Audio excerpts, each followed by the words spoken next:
নিজের খেয়াল রাখতে পারে না সে মানুষ কিন্তু অন্য কারোর খেয়াল রাখতে পারে না। গিয়ে মাথায় একটু সেরাম মেখে নিচ্ছি, যেটা আমি আমার বাড়িতেই তৈরি করেছি। দেখে তো দেখব। আজকে অনেক কিছু রান্নাবান্না করেছিলাম, ধোকার ডালনা, সর্ষে পটল, পাঁচমেশালি একটা তরকারি এমনি আছে, কিন্তু আমি যে লাইফস্টাইলটা লিড করি সেটাই আপনাদের সাথে শেয়ার করি।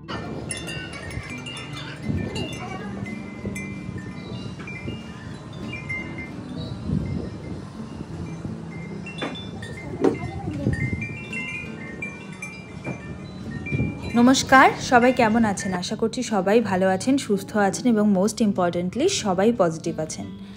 আমি আমার সারাটা দিন কিভাবে প্রোডাক্টিভ রাখি আজকের ভিডিওটার তারই ওপরে। এর আগে আমি একটা ভিডিও শেয়ার করেছিলাম যেখানে আমি বলেছি যে সকালের 6টি অভ্যাস যা আপনাকে বদলে দিতে পারে। সেই 6টি অভ্যাস কিন্তু আমি আমার নিত্যদিনের জীবনও ফলো করে থাকি। আমি প্রতিদিন সকালে উঠি, তারপরে প্রণাম করি ঠাকুর প্রণাম করে আমি তারপরে কিন্তু মানে খাট থেকে নিচে নামি, তারপরে ফ্রেশ হই, নিচে যাই, গিয়ে একটু লিউকওয়ার্ম ওয়াটার আমি ইনটেক করি, মানে একটু ঈষদুষ্ণ গরম জল আমি প্রতিদিন সকালবেলা খাই, তার সাথে একটু লেবু মিশিয়ে নিই। তবে আজকে লেবুটা ছিল না বাড়িতে, সেই জন্য আমি লেবুটা আর আজকে নিইনি। এরপরে আমি ব্রেকফাস্ট বানিয়ে হাজব্যান্ডকে দোকানের জন্য, মানে ও যে বেরোবে তার জন্য ওকে প্রিপেয়ার করে দিই। তারপরে আমি উপরে এসে এক্সারসাইজ করি। এক্সারসাইজ করাটা আমার একটা নিত্যদিনের একটা সঙ্গী, মানে বলতে পারেন। এক্সারসাইজ না করলে না আমার ঠিক ভালো লাগে না। আর এখন বাজে ধরুন ওই 10:30টার দিকে, আমি একটু লেটেই এক্সারসাইজটা করি, যেটুকু খুচখাচ কাজ থাকে সেগুলো মিটিয়ে নিয়ে তারপর করি। কারণ এই টাইমটাতে আমার শাশুড়ি তার নিজস্ব রান্নাবান্না যেগুলো থাকে সেগুলো তিনি করেন, তাই ওই টাইমটা বেকার বসে থেকে তো কোনো লাভ নেই, তাই ওই টাইমটা আমি এসে এক্সারসাইজ করি। আর এক্সারসাইজ করার আগে আমি একটা কলা প্রতিদিন অবশ্যই খাই, মানে এমটি স্টমাকে আমি গরম জল খাওয়ার পরে একটা কলা খাই। তারপরে আমি এক্সারসাইজ করি, এক্সারসাইজ করার পরে গিয়ে আমি ব্রেকফাস্ট করি। হ্যাঁ, আমার ব্রেকফাস্ট করাটা একটু লেটে হয়ে যায়, তাই জন্য আমি ব্রেকফাস্টটা সবসময় হালকা রাখি। এই যেমন ধরুন একটু ছাতুর শরবত, কখনো বা একটা ডিম সেদ্ধ খেয়েই ছেড়ে দিই, কখনো কখনো অল্প একটু ওটস বয়েল করে খেয়ে নিই। তো ওই রকম ভারী ব্রেকফাস্ট আমি করি না, কারণ আমার মানে সকালের দিকটা না অতটা ভালো খিদে পায় না। তো এখন করছি এক্সারসাইজ করার পরে আমি নিচে গিয়ে রান্নাবান্নাও করতে হবে। তো দেখুন, দুদিকটাই তো ব্যালেন্স করে চলতে হবে। নিজের খেয়াল রাখার পাশাপাশি কিন্তু সংসারের প্রত্যেকটা মানুষেরও খেয়াল রাখতে হবে। তবে কি জানেন তো, যে মানুষ নিজের খেয়াল রাখতে পারে না সে মানুষ কিন্তু অন্য কারোর খেয়াল রাখতে পারে না। এটা আমি আমার অভিজ্ঞতা থেকে বলছি। হ্যাঁ, হয়তো বা আমার থেকে অনেক জ্ঞানী মানুষ আছে যাদের যুক্তি একটু আলাদা, কিন্তু আমি আমার জীবন দিয়ে যেটা দেখেছি সেটাই আপনাদের সাথে শেয়ার করছি। একটা জিনিস কি বলুন তো, আমার মা, দিদিমা এদেরকে দেখেছি যে শুধু জীবনে সংসার ছাড়া তারা আর কিছুই বোঝেনি। একটা দিনের পরে গিয়ে তারা নিজের জীবন থেকে সব কিছু হারিয়ে ফেলে। নিজের হেলথ, যেটা কিন্তু মানুষের জীবনে সব থেকে ইম্পর্টেন্ট, যে শরীরটাকে হারিয়ে ফেললে বা শরীরের ক্ষতি করে সংসারের পিছনে যে এফর্টটা তারা দেয়, একটা দিনের পরে গিয়ে কিন্তু সেই মূল্যটা অনেকেই বোঝে না। অনেকে বলে তুমি তো ভীষণ কেয়ারলেস, এই কথাটা বলে দেয়। এই কথাটা বলাটা যতটা সহজ, মানে এইটাকে উপলব্ধি করাটা ততটা কঠিন। কারণ যে মানুষগুলোর জন্যই এতদিন ধরে তারা পরিশ্রম করলো, সেই মানুষটাই একদিন ঝপ করে বলে দিল যে তুমি ভীষণ কেয়ারলেস। আসলে এই কেয়ারলেসনেসটা কিন্তু তাদের জন্যই, কিন্তু সেটার দাম তারা দেয় না। ওই জন্য আমার মনে হয় যে আগে নিজেকে ভালো রাখতে হবে, তারপরে গিয়ে তুমি অন্য কোনো মানুষকে ভালো রাখতে পারবে। আর সব সময় সংসার করলে না একটা দিন প্রত্যেকটা মানুষকেই কষ্ট পেতে হয়।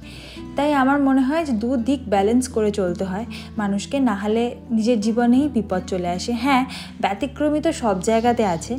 কিছু মানুষ আছে যারা অল্প কিছু করলেই ভীষণই দাম দেয়, কিন্তু এমনও বহু মানুষ আছে, যেটা মানে মোস্ট অফ দ্য পিপলের কথা আমি বলছি, যারা কিন্তু বাড়ির ওয়াইফদের, যারা হাউস ওয়াইফ, যারা হোম মেকার, তাদের প্রতি কিন্তু মানে এই বোধটাই থাকে না যে কতটা এফোর্ট দিলে একটা সংসার চলে। নিজের জীবনের সমস্ত কিছু স্যাক্রিফাইস করে দিলে একটা সংসার গিয়ে তবে ঠিকভাবে দাঁড়ায়।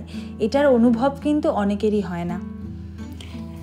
তো যাই হোক, একটু বেশি জ্ঞান দিয়ে ফেললাম। আমি কিন্তু জ্ঞান দেওয়ার কেউ নই, কিন্তু আমার ক্ষুদ্র জীবনে আমি যেটা দেখেছি বা যেটা ফিল করেছি সেটাই আপনাদের সাথে শেয়ার করলাম। আমি জানি আমার কথাটা অনেকেরই কাছেই ঠিক ভালো লাগবে না, বলবে একটা পুচকি মেয়ে এত জ্ঞান দিচ্ছে, আমরা তো অনেক বেশি এক্সপার্ট এইসবের ক্ষেত্রে বা অভিজ্ঞ। কিন্তু আমার মনে হয় যে দেখুন, একটা ছোট পিঁপড়ের থেকেও অনেক কিছু শেখার আছে। না, ভুল মানে আমি আমার থেকে শিখতে বলছি না, তবে আমি আমার উপলব্ধিটা আপনাদের সাথে শেয়ার করলাম। ঠিক বলেছি না ভুল বলেছি সেটা আমাকে কমেন্ট বক্সে কিন্তু লিখে জানাতে একদম ভুলবেন না। এখন আমি এক্সারসাইজ করছি সেটা হচ্ছে যোগা। হ্যাঁ, তবে আপনারা অনেকেই বলতে পারেন যে আমি এক্সপার্ট নই, মানে আমি ভুলভাল করতে পারি একটু, কারণ আমিও কিন্তু শিখছি। তবে কি জানেন, আমার না যোগা করতে বেশি ভালো লাগে, কারণ অন্যান্য এক্সারসাইজও তো আমি করি, যেরকম ধরুন জুম্বা করি, কখনো বা কার্ডিও করি, কিন্তু আমি যে শান্তিটা এক্সারসাইজ এই যোগাটা করার পরে পাই, সেটা কিন্তু অন্য কোনো এক্সারসাইজ করার পরে পাই না।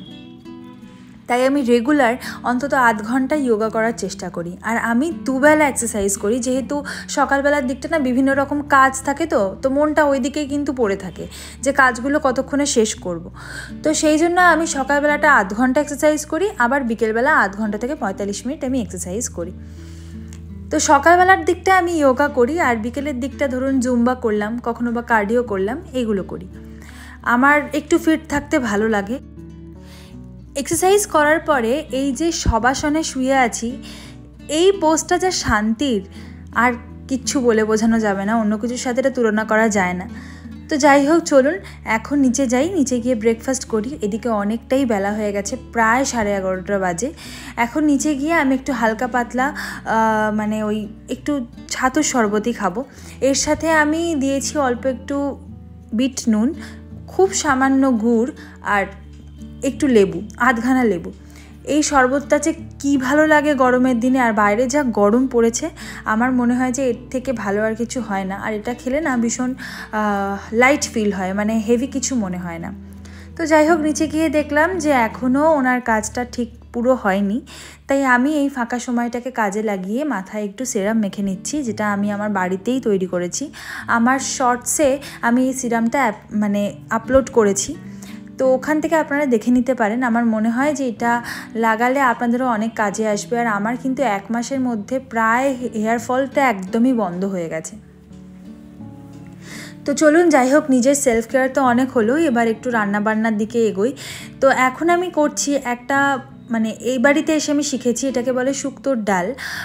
এটা গরমের দিনে সত্যিই খুব ভালো লাগে। তো চলুন আপনাদের সাথেও একটু ছোট্ট করে শেয়ার করে নিই। তেলের মধ্যে প্রথমে একটু রাঁধুনি আর তেজপাতা ফোড়ন দিয়ে করলাগুলোকে লাল লাল করে ভেজে নিচ্ছি। তারপরে আগে থেকে সেদ্ধ করে কাঁটা দিয়ে রাখা মটর ডালটাকে এর মধ্যে দিয়ে দেবো। দিয়ে একটু ফুটে এলেই নুন মিষ্টিটা চেক করে খুব সামান্য 1 চিমটি হলুদ দিলাম, আর তাতে একটু আদা বাটা দিয়ে নামানোর আগে ঘি দিয়ে নামিয়ে নেব। ডালটা খেতে ভীষণই অসাধারণ লাগে। আর মাঝখানে যে দেখালাম ওটা একটা তরকারি, সেটা হচ্ছে পনির দিয়ে, আলু দিয়ে, পটল দিয়ে একটা তরকারি। রঙটা দেখে প্লিজ আপনারা ভয় পাবেন না, কারণ আমার বাড়িতে যিনি 2 জন মানুষ আছে, মানে আমার শ্বশুর এবং শাশুড়ি, পুরনো দিনের মানুষ, তারা একটু তেলে ঝোলে অম্বলে খেতে ভালোবাসে। একটু রিচ না হলে ওনাদের খাওয়াটা ঠিক হয় না।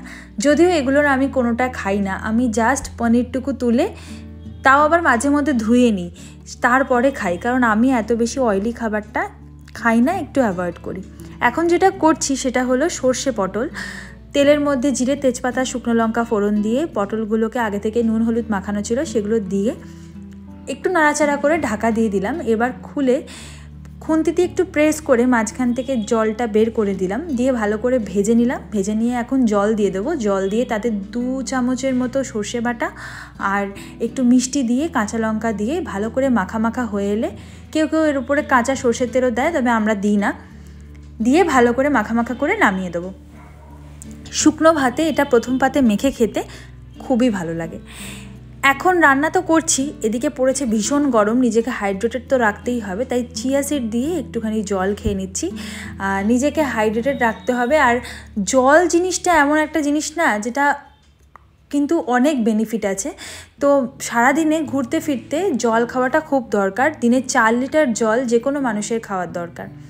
এখন আমি জলটা খেয়ে নিয়ে আমি এখন যেটা করছি সেটা হলো আলুটাকে একটু ছেঁচে নিচ্ছি, মানে একটা গোটা আলুকে জাস্ট খোসাটা ছাড়িয়ে আলুটা এখন একটু ভালো করে ছেঁচে নিচ্ছি।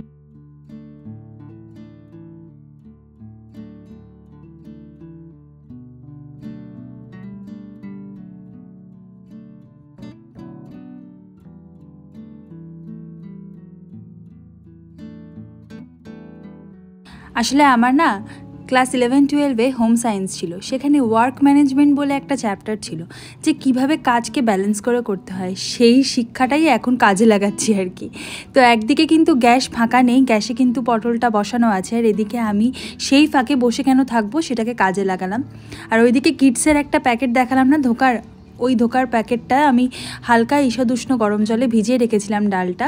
এখন তেলের মধ্যে মৌরি ফোড়ন দিয়ে ডালটা দিয়ে ভালো করে শুকনো করে নেবো, যাতে ডালটা ঠিক এক জায়গায় হয়ে আসবে। ঠিক তখন নামিয়ে একটা পাত্রের মধ্যে এরমভাবে সেট করে নিলাম। এরপর খুব আলতো হাতে বরফির আকারে কেটে কেটে জিনিসটাকে আবার তেলের মধ্যে ভেজে নিচ্ছি। আসলে ধোকার ডালনায় প্রচণ্ড তেল লাগে, কিছু করার নেই, না দিলে জিনিসটা খেতে ভালো লাগবে না। আমার শ্বশুরবাড়ি বাঙাল আর আমার বাবার মায়ের বাড়ি হলো ঘটি, তাই দুটো রান্নার না মিক্সচার হয়। এই কিছুক্ষণ আগে আপনাদের দেখালাম করলা দিয়ে ডাল, যেটা সম্পূর্ণ একটা বাঙাল রেসিপি। আর ধোকার ডালনা, ছানার ডাল কালিয়া, তারপরে আলুর দম, এগুলো কিন্তু একটু ঘটি বাড়িতেই বেশি দেখা যায়, তাই এই বাড়িতে এখন সংমিশ্রণে রান্নাবান্না চলে।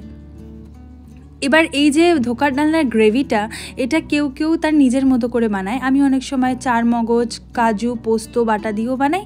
আবার আজকে যেমন অত কিছুর দিকে না গিয়ে জিরে, শুকনো লঙ্কা, তেজপাতা দিয়ে আলুগুলো ভেজে নিলাম। তারপরে হলুদ গুঁড়ো, লঙ্কার গুঁড়ো, জিরে গুঁড়ো, টমেটো, এদিকে একটু গরম মশলা, সব কিছু যা যা পড়ে আর কি, সব কিছু দিয়ে ভালোভাবে কষিয়ে নিয়ে গরম জল দিচ্ছি আর একটু করে কষিয়ে নিচ্ছি। তারপর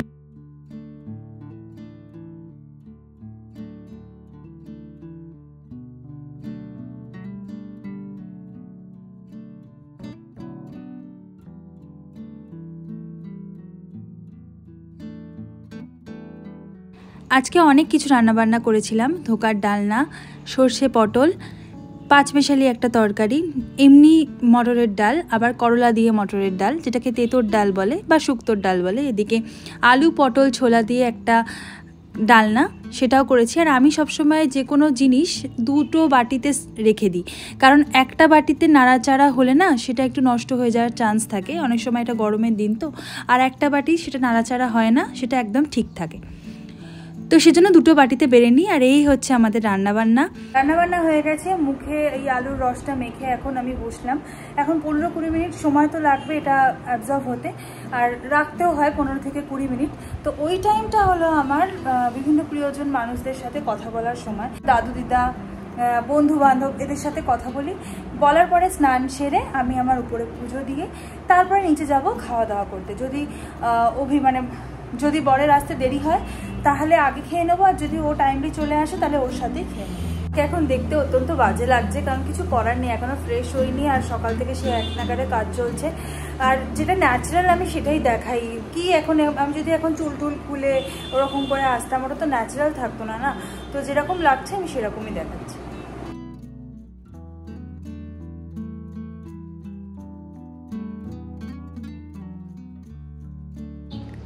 সকাল থেকে আমি কি করি সেগুলোই আপনাদের সাথে শেয়ার করলাম, যে সংসারের পাশাপাশি আমি নিজেরও খেয়াল রাখি। আপনাদেরকেও বলবো যে সংসারের সমস্ত সময়টুকু দিয়ে দেবেন না, নিজের জন্য কিছু সময় রাখবেন। আমি জানি যে আমার থেকেও অনেক বেশি প্রোডাক্টিভ লাইফস্টাইল অনেকের আছে, কিন্তু আমি যে লাইফস্টাইলটা লিড করি সেটাই আপনাদের সাথে শেয়ার করলাম। চান করা হয়ে গেছে, পুজো দেওয়া হয়ে গেছে, এখন নিচে গিয়ে খেয়ে নেবো। তো এরপরে একদিন একটা ভিডিও বানাবো যে আমি আমার ইভিনিংয়ে কি করি সেটার উপরে। আর পিছনে নয়েজটাকে একটু অ্যাভয়েড করবেন, কারণ আমাদের রাস্তার ধারে বাড়ি। আর আমি আমার ভিডিওটা তাহলে এখানেই শেষ করছি। আশা করছি ভিডিওটা আপনাদের ভালো লেগেছে। যদি ভালো লেগে থাকে তাহলে প্লিজ একটা লাইক, শেয়ার, কমেন্ট করে দেবেন, আর সাবস্ক্রাইব করতে কিন্তু একদম ভুলবেন না। আমাদের সাথে দেখা হচ্ছে অন্য কোনো ভিডিওতে। ততক্ষণের জন্য ভালো থাকবেন, সুস্থ থাকবেন এবং মোস্ট ইম্পর্টেন্টলি পজিটিভ থাকবেন। টাটা।